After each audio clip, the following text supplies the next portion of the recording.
Halo semua, perkenalkan nama saya Irene Cynthia Hurtaso. Saya dari Fakultas Kesehatan Program Studi Keperawatan Universitas Kristen Indonesia Maluku dengan NPM 12114201210243 dari kelas Keperawatan D. Di sini saya akan menjelaskan materi tentang anatomi fisiologi tubuh sistem kardiovaskular.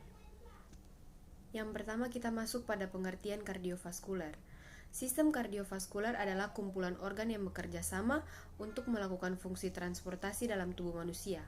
Sistem ini bertanggung jawab untuk mentransportasikan darah yang mengandung nutrisi, bahan sisa metabolisme, hormon, zat kekebalan tubuh, dan zat lain ke seluruh tubuh.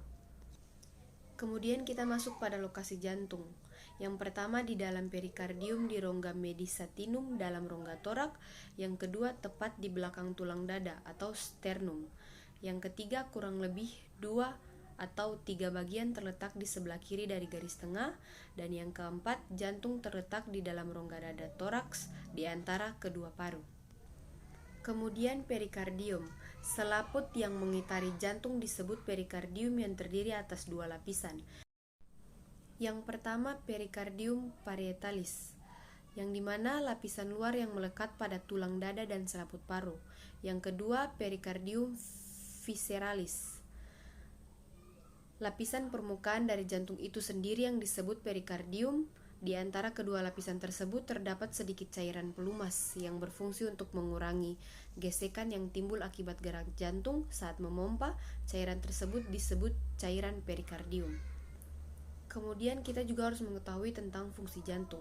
Fungsi jantung adalah sebagai pompa ganda agar terjadi aliran dalam pembuluh darah yang disebabkan adanya pergantian antara kontraksi, sistolik, relaksasi, dan diastolik.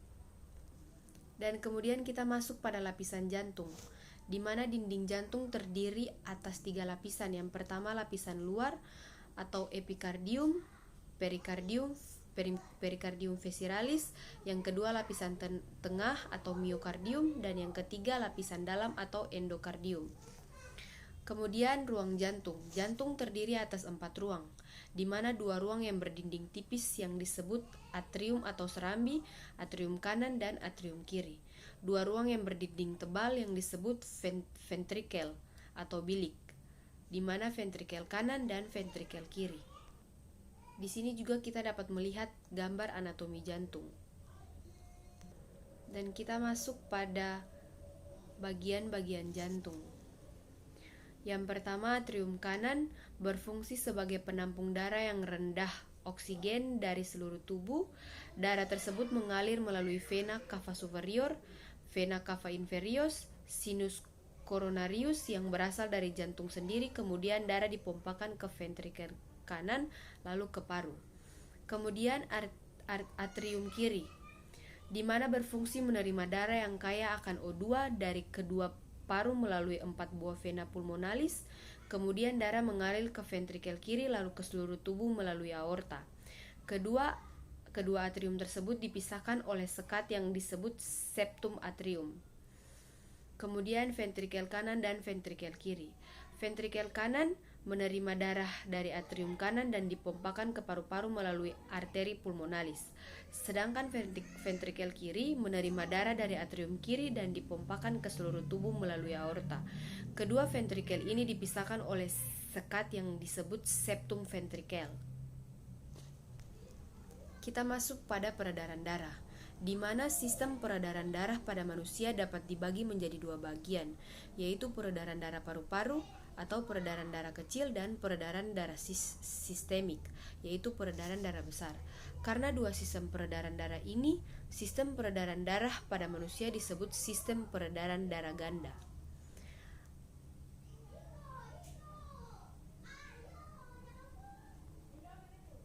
Peredaran darah kecil merupakan peredaran darah bilik kanan jantung menuju paru-paru dan akhirnya kembali lagi ke jantung pada serambi kiri. Pada peredaran darah kecil inilah darah melakukan pertukaran gas di paru-paru. Darah melepaskan karbon dioksida dan mengambil oksigen dari alveoli paru-paru. Oleh karena itu darah yang berasal dari paru-paru ini banyak mengandung oksigen.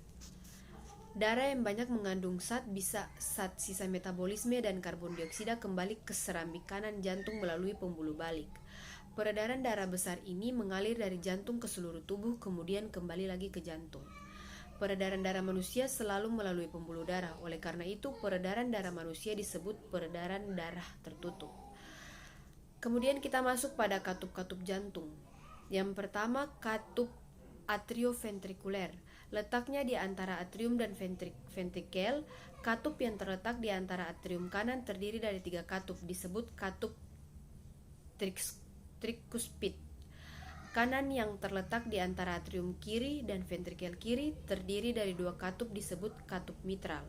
Katup ini berfungsi memungkinkan darah mengalir dari masing-masing atrium ke ventrikel pada masa diastol ventrikel dan mencegah aliran balik saat sistol ventrikel atau kontraksi. Yang kedua, katup semilunar. Katup pulmonal terletak pada arteri pulmonalis memisahkan pembuluh pulmonal dari ventrikel kanan. Katup aorta terletak antara ventrikel kiri dan aorta. Adanya katup semilunar yang memungkinkan darah mengalir dari masing-masing ventrikel ke arteri pulmonalis atau aorta selama sistol ventrikel dan mencegah aliran balik waktu diastol ventrikel. Di sini juga kita dapat melihat 3 periode kerja jantung, yang dimana yang pertama periode kontraksi atau periode sistole, yang kedua periode dilatasi atau periode diastole, dan yang ketiga periode istirahat. Adapun curah jantung adalah jumlah darah yang dipompakan ventrikel dalam 1 menit, sedangkan volume secukupnya adalah jumlah darah yang dipompakan ventrikel setiap sistole. Kemudian curah jantung, isi secukup frekuensi denyut jantung per menit. Misalnya isi ventrikel pada akhir sistole 120 cc, isi sekuncup 80 cc, volume akhir sistole atau volume residu 40 cc. Curah jantung pada orang dewasa kurang lebih 5 liter.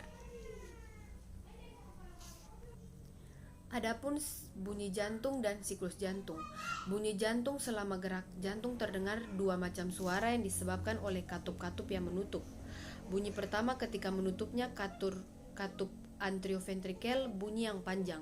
Bunyi kedua ketika menutupnya katup semilunar, bunyi yang pendek dan tajam.